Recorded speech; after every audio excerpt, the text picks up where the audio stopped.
Welcome to Sci 1017's first qualitative nugget. This nugget is devoted to thematic analysis and to beginning the process of coding. Nugget. But first, what is a nugget? I was confused, so I looked it up. It is a small piece of lump, especially, of information.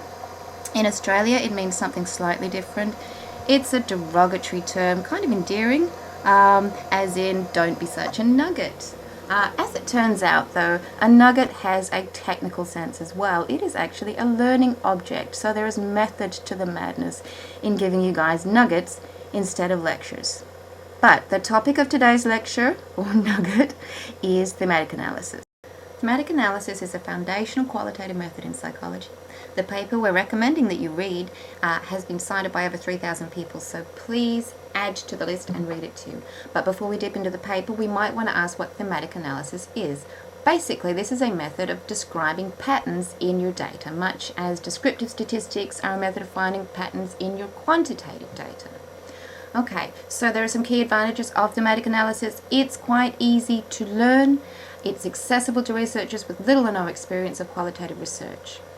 Now, today we're going to focus just on these first 3 phases of thematic analysis. Yeah, we're going to look at how we might start to code our data. We're not going to worry about stages 4 to 6 for the moment. We'll deal with those in class. What do we mean by coding? Here's an example of how we might start to code some data. You'll note that it's quite descriptive.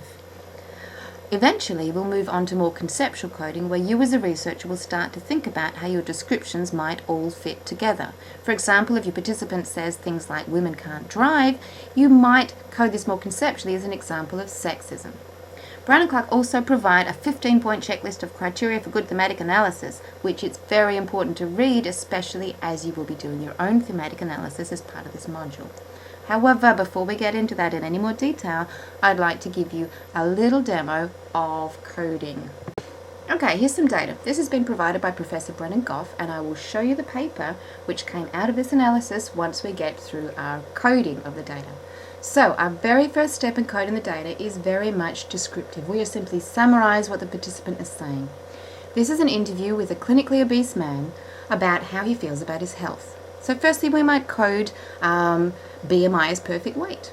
We might then note down the column that body size not crucial to longevity, that he questions what a perfect weight is, that he disagrees with them, and them you could note in brackets, these are your analytic thoughts, might refer to the medics. He emphasizes his personal and bodily comfort. He notes he's comfortable with his own weight. And he references his own obesity. He links his obesity to health problems, but he says he's managing said health problems, so he seems on top of things there. He notes he's more active now, while obese, than before when he was slimmer, and he notes that he has stopped smoking. He notes he can do more now than he could before as his thinner self, and that he pushes himself more. He also notes that weight has not hindered his lifestyle despite the weight-induced diabetes he's mentioned. He notes he has improved body confidence attached to having a bigger body, and that he finds his body size protective. He also notes that his former thin self was unhappy and reserved. Note also down the right-hand column his current level of self-acceptance while bigger, the sense of personal contentment he seems to have, and the sense of security he attaches to his current weight. This is what your coding will look like. Down the right-hand margin, you scribble down all of those summary descriptive codes, and then on a separate piece of paper, and I've typed them out for you, you list down all the codes that you have scribbled on your transcript. So you can have a look at these and see whether there's something more conceptual you can draw out. For example, resistance against the thin ideal is a potential thing. It's a cluster of these descriptive codes. You could also perhaps come up with a conceptual theme that was about a distinction between subjective and objective medical health. Now, this is how we do it on paper. We'd use the left-hand margin to write down our ideas for more conceptual coding, which are the codes that may become themes. And this is the paper based upon the analysis of these interviews with clinically obese men. Here's some more data for us to code.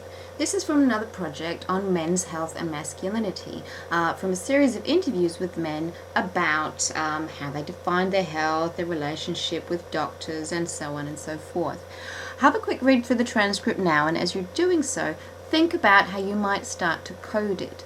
You should use the right-hand column to do this, and you should stick to a simple descriptive summary of what the participant's saying in the first case. Don't overthink it. Don't think too hard about what the themes are going to be at this point. All we want is to summarize line by line what he's saying. So, he might define himself initially as healthy and as having no need for the doctor. You might note this is his perception. He also feels a doctor would not add any value, and that the female approach is to recognize doctors' contribution. He also states that women believe the medical profession has something to offer, that women, and perhaps women only, value doctors' input, and that men prefer to rely on themselves to sort out their problems. He notes he broke his thumb following a cycling accident, and that his thumb was swollen and painful, but it was all right. He also notes his thumb got better, and that his wife advised him to see the doctor. He questions his wife's advice. You might want to note that down as well. And his wife said that pain was sufficient to warrant a visit to the doctor. Now he notes here, and you should note this too, that there appear to be different approaches between he and his wife and men and women, and that his male friends did not mention the doctor when he told them about his thumb, whereas several women did suggest seeing the doctor. He notes and defines himself as knowledgeable regarding health issues, diagnoses his thumb as a minor break all on his own, and you should note as well that he is self-diagnosing and admitting to this, although he does admit the possibility of being wrong. But that's his perception. Yeah? This is the set of codes in summary that we've just noted down.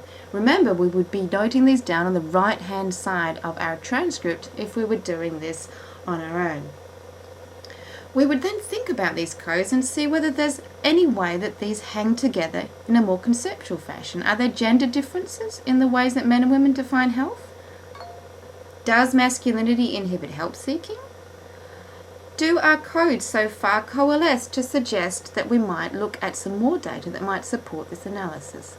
Now, this data has already been written up in this paper by Professor Brendan Goff and colleagues, and you might want to chase it up if you want to see what happened in this thematic analysis, which is based on a whole series of interviews with men about whether or not they engage in healthy practices. Okay, so now we have moved our way through the first few phases of thematic analysis. We have looked at how we might begin the coding process. It's a very simple summary, descriptive summary of our data, from which we might start to think about more conceptual levels of coding, which lend themselves to coalescing into themes. We will deal with themes later. For the moment, if you want to try this out for yourself, there is a coding exercise available online at the following link. Okay, we're going to try this out in lab classes too. Thank you for your attention. This is my very first nugget. I'll talk to you soon. Bye.